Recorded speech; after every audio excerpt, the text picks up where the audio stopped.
समय को वो अपने परिवार की आय बढ़ाने में उपयोग कर रही है। ये सिर्फ गरीबी से बाहर निकलने का प्रयास नहीं है, बल्कि वुमेन लेड डेवलपमेंट का रास्ता है जिसे एनडीए सशक्त कर रहा है। आज डिफेंस से लेकर माइनिंग तक हर सेक्टर को बेटियों के लिए खोल दिया गया है। देश को पहली आदिवासी महिला राष्ट्रपति देने का सौभाग्य एनडीए को मिला है। साथियों, 9 साल में हमने केवल एक लक्ष्य के साथ काम किया है कि हम देशवासियों का, खासकर गरीब और वंचित का जीवन बेहतर बना सके। मैं चाहूंगा कि जो लोग एकेडमिक्स से जुड़े हैं, गवर्नेंस स्टडीज से जुड़े हैं, वो इस दिशा में रिसर्च करें। किसी भी सरकार का फ्यूचर विजन क्या है, स्केल ऑफ वर्किंग क्या है, स्पीड ऑफ वर्किंग क्या है, उसकी वर्क स्पिरिट क्या है, इसका मूल्यांकन किया जाए। इन सभी पैरामीटर्स पर एनडीए सरकार का काम न केवल असाधारण साबित होगा, बल्कि एक मॉडल के तौर पर उभरेगा।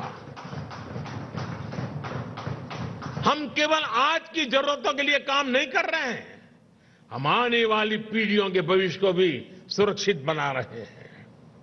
मैं आपको एक उदाहरण देता हूं। हमारे लिए बहुत आसान था कि आजादी के 75 साल पूरे होने पर हम भी कोई स्मारक बना देते, दिल्ली में कोई ऐसी इमारत अपने नाम पर खड़ी कर देते थे या कोई मूर्ति लगवा देते। लेकिन हम देश के कोने कोने में 1 लाख अमृत सरोवर बना रहे हैं। हमारा स्केल, हमारा स्पीड, हमारी स्पिरिट और इसकी वजह से हमारे काम का स्कोप ये अभूतपूर्व है। हम विकास भी कर रहे हैं और विरासत को भी सहेज रहे हैं। हम मेक इन इंडिया पर भी बल दे रहे हैं और पर्यावरण की रक्षा भी कर रहे हैं।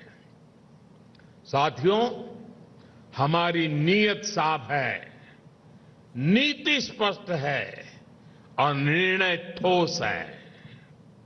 एनडीए सरकार ने बीते 9 वर्षों में भ्रष्टाचार के हर रास्ते को बंद करने के लिए हर संभव प्रयास किए हैं। पहले सत्ता के गलियारों में जो बिचौलिए घूमते थे, हमने उनको बाहर कर दिया है। हमने टेक्नोलॉजी की मदद से लीकेज की हर संभावनाओं को दूर किया है। जनधन, आधार, मोबाइल, इसकी त्रिशक्ति से हमने करोड़ों फर्जी लाभार्थियों को गरीबों का हक छीनने से रोका है। आप सोचिए, देश में करीब करीब 10 करोड़ ऐसे फर्जी लाभार्थी थे जिनका जन्म ही नहीं हुआ था और जिन्हें सरकारी मदद जा रही थी। ये पैसे मेरे किसी गरीब भाई बहन के थे, किसी आदिवासी के थे, किसी पिछड़े और दलित साथी के थे। ये एनडीए सरकार है जिसने गरीब से हो रही इस लूट को बंद किया है। इन 9 वर्षों में 30 लाख करोड़ रुपए, यह आंकड़ा छोटा नहीं है, 30 लाख करोड़ रुपए डायरेक्ट बेनिफिट ट्रांसफर डीबीटी के जरिए सीधे लाभार्थियों के बैंक खातों में पहुंचे हैं। ऐसा करके हमने गरीबों का कम से कम 3 लाख करोड़ रुपया गलत हाथों में जाने से बचाया है। साथियों, लोकतंत्र में राजनीति अलग अलग विजन को देश के सामने रखने का एक माध्यम होती है, लेकिन हर विजन का, हर विचारधारा का मकसद एक ही होता है, गुड गवर्नेंस और देशवासियों की सेवा। पॉलिटिक्स में प्रतिस्पर्धा हो सकती है, लेकिन शत्रुता नहीं होती। आखिरकार हम एक ही देश के लोग हैं, एक ही समाज का हिस्सा है।